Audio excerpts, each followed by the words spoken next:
रात के अंधेरों में घोड़ों के टापों की आवाज महल से बाहर चली जा रही थी।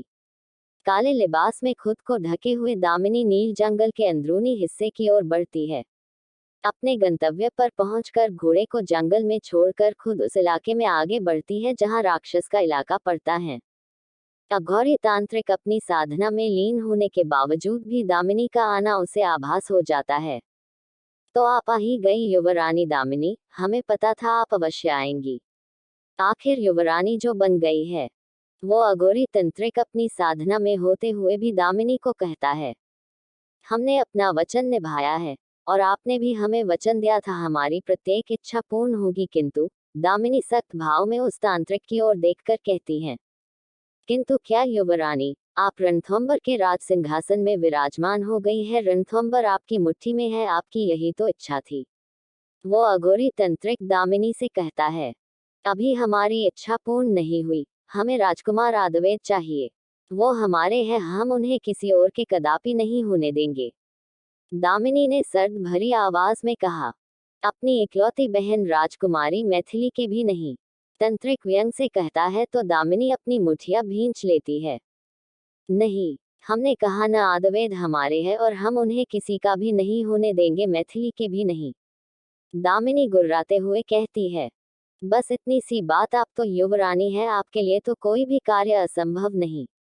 तांत्रिक अघोरी व्यंग से दामिनी को कहता है। और हम किस प्रकार ये सब करेंगे? दामिनी अघोरी तंत्रिक से सवाल करती है। वो तंत्रिक दाएं और देखता है जहां से वही आदमघोर सा आदमी झोपड़ी नुमा घर से बाहर निकल आता है। ये वही आदमखोर सा आदमी था जिसने पहले दिन से ही दामिनी पर नजर रख रहा होता है, और अभी भी उसकी नजर दामिनी पर टिकी हुई थी। युवरानी दामिनी, आपको ज्ञात होगा ही, जिस दिन आप हमारे राक्षस इलाके में कदम रखा था, हमारे और आपके बीच सौदा हुआ था। अघोरी तंत्रिक के कहते ही दामिनी को पिछली सारी घटनाएं याद आ गई, जब वो इस इलाके में कदम रखी थी प्रतियोगिता में जीत हासिल करने, और रणथंबर के राज सिंहासन को अपने अधिकार में लाने के लिए उसने एक सौदा किया था, और वो सौदा उसे याद आ गया। जी हाँ युवरानी, सौदा। आपको हमारे समूह में से किसी एक के साथ विवाह करना होगा और उसके साथ शारीरिक संबंध भी बनाने होंगे। उसके बाद आप हम में से एक हो जाएगी और आपको जो आदि शक्तियां मिली है वो पूर्ण रूप से मिल जाएगी। अघोरी तंत्रिक की बात सुनकर दामिनी को वो सौदा याद आ गया। दामिनी की आंखें चौड़ी हो गई। सौदे के हिसाब से उसने राज सिंहासन प्राप्त हो चुका था, अब उसे तय किया हुआ सौदा पूरा करना होगा। हमें स्वीकार है। अघोरी तंत्रिक और उस आदमखोर राक्षस के चेहरे पर कुटिल मुस्कान आ जाती है। दामिनी सख्त हाव भाव से कहती है। उसकी आंखों में इस समय आदवेद को पाने का जुनून सवार था, जिसके लिए वह किसी भी हद तक जा सकती थी। राक्षस गण की कुछ महिलाएं दामिनी को विवाह के लिए तैयार कर देती हैं। वो आदमखोर राक्षस पहले से ही अघोरी तंत्रिक के साधना से बैठा होता है। तब तक वो औरतें भी दामिनी को विवाह के लिए तैयार कर ले आती हैं। श्रृंगार के नाम पर दामिनी को मनुष्य कंकाल की माला पहनाया जाता है, वस्त्र के नाम पर बड़े वृक्ष के पत्ते और जानवर की खाल रहती हैं, जिससे दामिनी के आधी शरीर ही ढकी हुई थी। वो औरतें दामिनी को उस आदमखोर के पास बैठा देती हैं। वो विवाह राक्षस के नियमों के अनुसार किया जा रहा था, जिसमें दामिनी और आदमखोर आदमी अपनी अपनी हाथों से खून बहाकर एक दूसरे को तिलक लगाते हैं, और फिर कुछ रक्त की बूंदें उस जलती हुई अग्नि में डाल देते हैं। विवाह संपन्न हुआ। तंत्रिक अघोरी उन दोनों से कहता है। और फिर थोड़ी देर में वही औरतें फिर से प्रकट हो जाती हैं और दामिनी को झोपड़ी नुमा कुटिया में ले जाती है। उस आदमखोर आदमी के चेहरे पर हफ्स भरी मुस्कान रहती है। वो औरतें दामिनी को लेकर जिस कुटिया में ले जाती हैं, वहां न मात्र की रोशनी रहती है। रोशनी होना भी उनके लिए कोई विशेष बात नहीं थी, क्योंकि उनकी सूरत बद से बदतर थी, और अपना चेहरा देखना भी वो लोग जरूरी नहीं समझते थे। लेकिन दामिनी जो रोशनी महल में पली थी, आज उसे इस ऐसी स्थिति का सामना सिर्फ अपनी जिद और अहंकार के कारण करना पड़ रहा होता है। वो औरतें दामिनी को उसके सुहाग रात के वस्त्र पहनकर वापस चली जाती है। वस्त्र के नाम पर दामिनी विवाह से भी कम वस्त्र पहनाए गए थे। पत्ते से बने वस्त्र उसके नीचे के अंगों को ढक रही थी, और जानवरों की खाल उसके शरीर के ऊपरी हिस्से को ढके हुए थी। जंगली फूलों की माला और बालों में जंगली सुगंधित फूल लगे हुए थे। तभी उस कुटिया में प्रवेश होने के पैरों की जोर ध्वनि सुनाई देती है। दामिनी कुटिया के द्वार की ओर देखती है, उसकी आंखें आश्चर्य से फटी रह जाती। राजकुमार आदवेद, ये उसकी आंखों में भ्रम पैदा किया गया था। जिसे वो राजकुमार आदवेद समझ रही थी वो वही आदमखोर मानवी राक्षस था। दामिनी को भ्रम पैदा करने के लिए उसे सुगंधित पुष्प के द्वारा मंत्रमुग्ध किया गया था। जिसे वो उस मानवी राक्षस को आदवेद समझ रही थी। वो मानव राक्षस दामिनी की और हवस भरी आंखों से देखते हुए उसके समीप चला आया। दामिनी उसे राजकुमार आदवेद समझकर अपना सब कुछ उस पर समर्पण कर देती है। वो मानव राक्षस दामिनी के सारे वस्त्र शरीर से अलग कर अपनी करीब खींच लेता।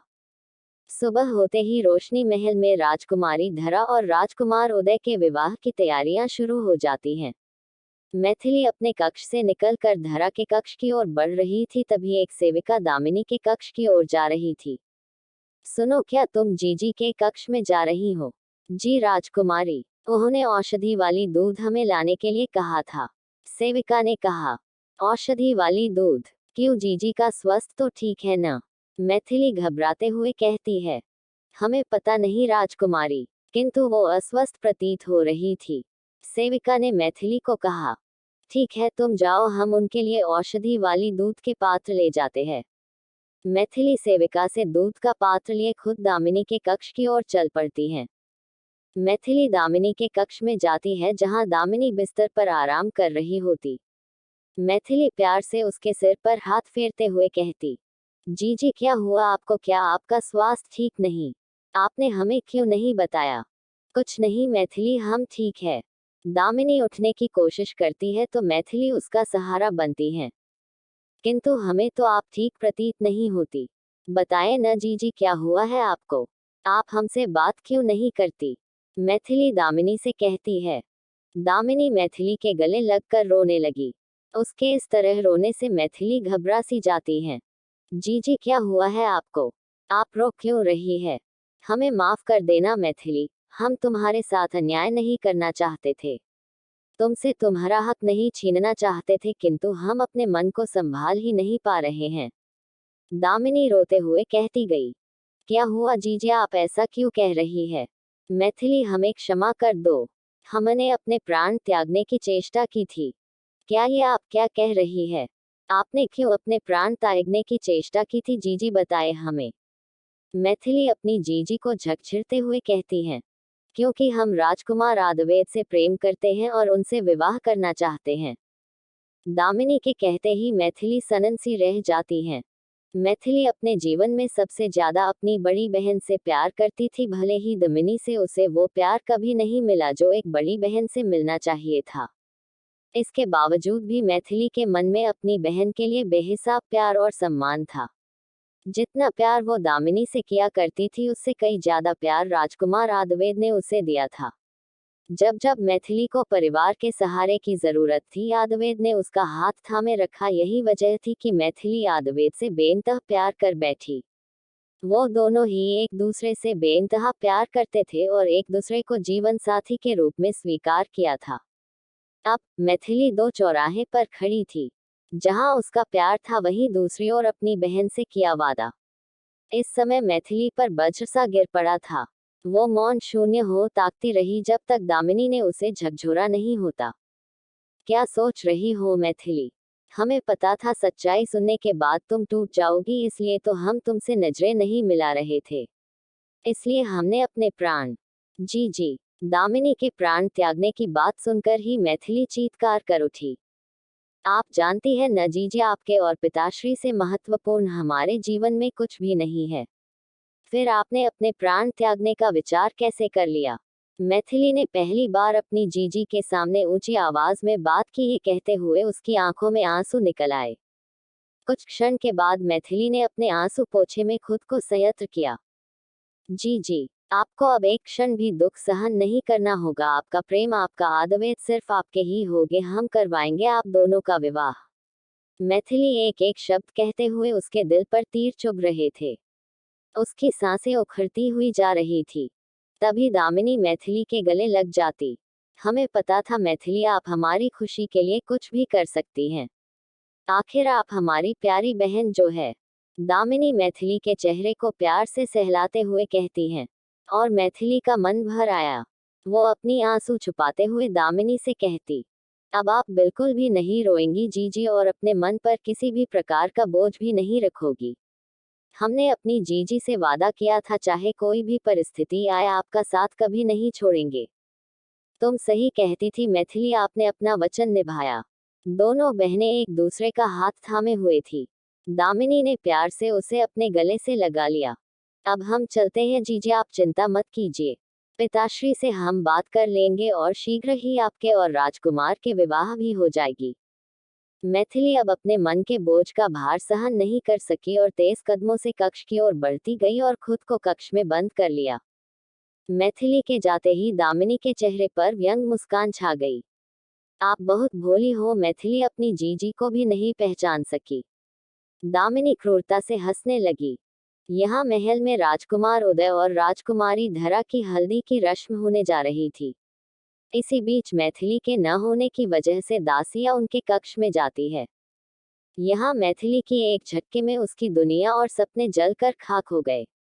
उसने अपने हाथों से अपनी सपनों की दुनिया को नष्ट भ्रष्ट कर दिया था और खुद को चार दीवारी में समेट लिया। तभी दरवाजे की दस्तक पड़ी। दो दासियां बाहर से ही मैथिली को आवाज देने लगी, राजकुमारी जी आपको सभी रस्म के लिए बुला रहे हैं। मैथिली अपने दुख में तो ये भूल ही गई थी कि आज धरा की हल्दी की रस्म होने वाली है।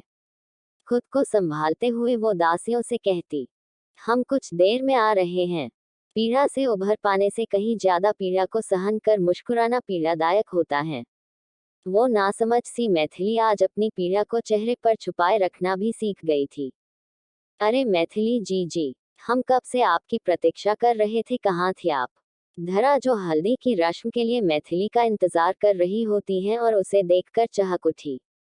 हम तैयार हो रहे थे। आप सभी ने रस्म क्यों नहीं शुरू की अभी तक? मैथिली धरा की बात को नजरअंदाज करते हुए कहती, हम तो आपकी ही प्रतीक्षा कर रहे थे मैथिली। अब आप आ गई है तो रस्म शुरू करते हैं। रानी कलावती मैथिली से कहती है और हल्दी की रस्म शुरू हो जाती है। एक तरफ धरा को हल्दी लग रही थी तो वही दूसरी ओर उदय को। महल के लोग दोनों दूल्हा दुल्हन को हल्दी लगाते हैं। मैथिली भी उन दोनों को हल्दी लगाती है। महल में नाच गाना घूमर शुरू हो जाते हैं। मैथिली न चाहते हुए भी उसे इन सब में शामिल होना पड़ता है, ये उसका मन ही जानता था। भीड़ में भी उसे नीरव एकांत सा प्रतीत हो रहा था। नाच गाने शोर से भी ज्यादा उसके मन के शोर से उसे बोझिल कर रखा था। तभी चेहरे पर हल्के हाथों के स्पर्श से मैथिली नजर उठाकर देखती। सामने आदवेद होते हैं, मैथिली के गालों पर हल्दी लगा रहे होते। मैथिली आवक सी उसे देखती रही। क्या हुआ, आप हमें ऐसे क्यों देख रही? आदवेद ने मैथिली से कहा। मैथिली आदवेद के सीने से लग जाना चाहती थी कि तभी उसे दामिनी से किया वचन याद आ जाता। वो वहीं खड़ी डब्बाए आंखों से आदवेद को देखती रही। कहानी जारी रहेगी। कहानी के साथ कनेक्ट रहने के लिए चैनल को सब्सक्राइब जरूर करें।